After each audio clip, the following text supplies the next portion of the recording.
Si tu regardes cette vidéo, c'est soit que tu as un contrat qui peut être amélioré, soit que tu n'as pas de contrat avec des clients en coaching sportif. Si c'est la deuxième option, je peux te dire que faire un contrat entre toi et ton client est essentiel si tu veux établir un lien de confiance et surtout que les deux parties respectent le contrat à la lettre. Tu sais ce qu'on dit? Les écrits restent et les paroles s'envolent.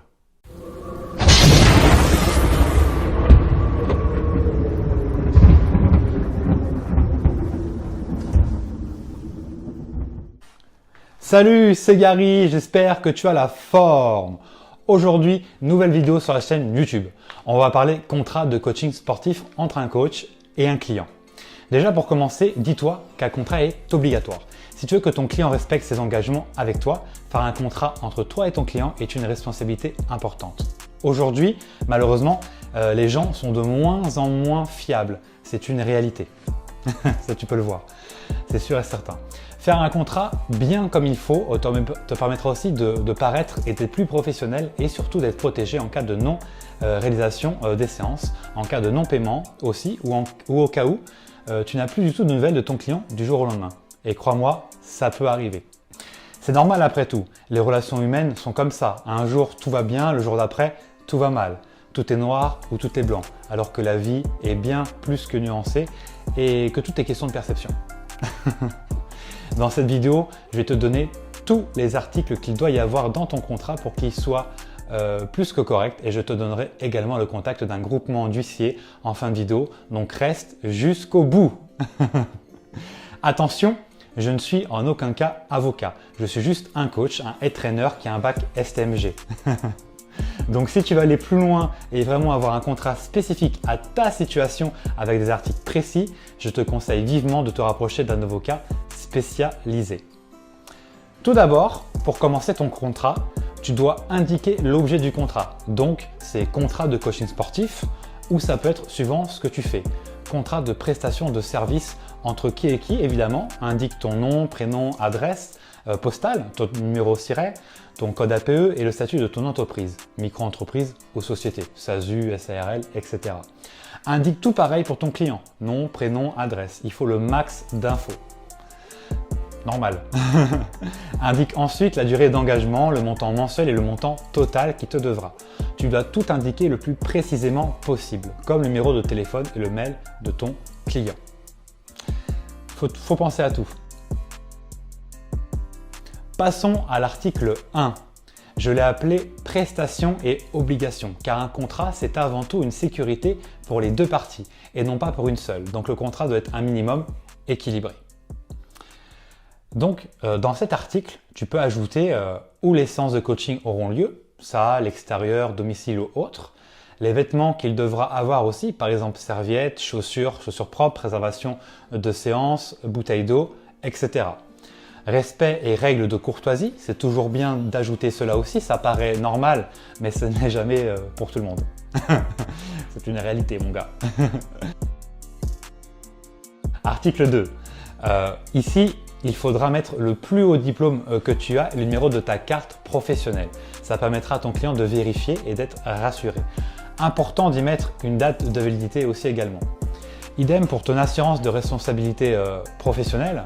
Comme vu dans la dernière vidéo, avoir une assurance, c'est la base.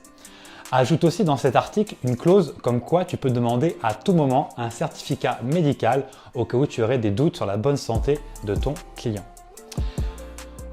Nota bene, très important, inutile de demander un certificat médical à tous tes clients avant de signer avec toi, car aujourd'hui même les salles de sport ne les demandent plus. Et de plus en plus, ce sera un frein pour tes clients car il faudra prendre rendez-vous avec un médecin, les appeler, téléphoner, avoir un rendez-vous. Des fois, ça peut durer des semaines, voire des mois et des mois. Article 3. Obligation du coach. Je trouve cet article important à mettre car tu dois avant tout montrer l'exemple.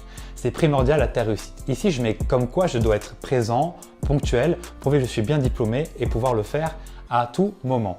Tenir à informer aussi mes clients comme quoi je suis indépendant et que je dois prévenir mes clients dans un certain délai si je ne travaille pas certains jours, le week-end par exemple, et si je pars en vacances, les prévenir au moins un mois à l'avance, ce qui est tout à fait normal.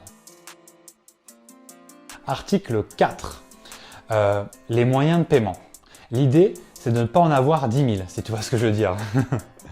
Espèces, virement bancaire, carte bleue ou prélèvement SEPA, si tu as un compte professionnel dans ta banque, ça peut être ces 4 possibilités-là.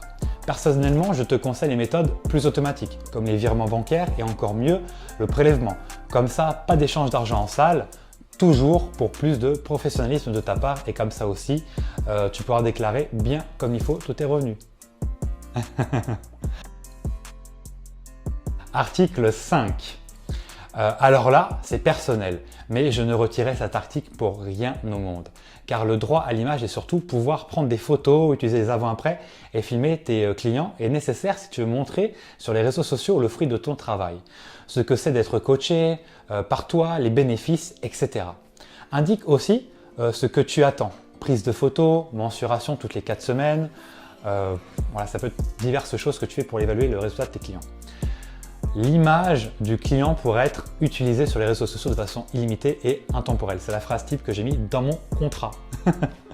J'ai pensé à tout et si tes clientes ne veulent pas qu'on les reconnaisse, tu peux recadrer les photos pour que leur tête n'apparaisse pas ou les flouter et mettre en anonyme. C'est aussi une grande possibilité pour les rassurer.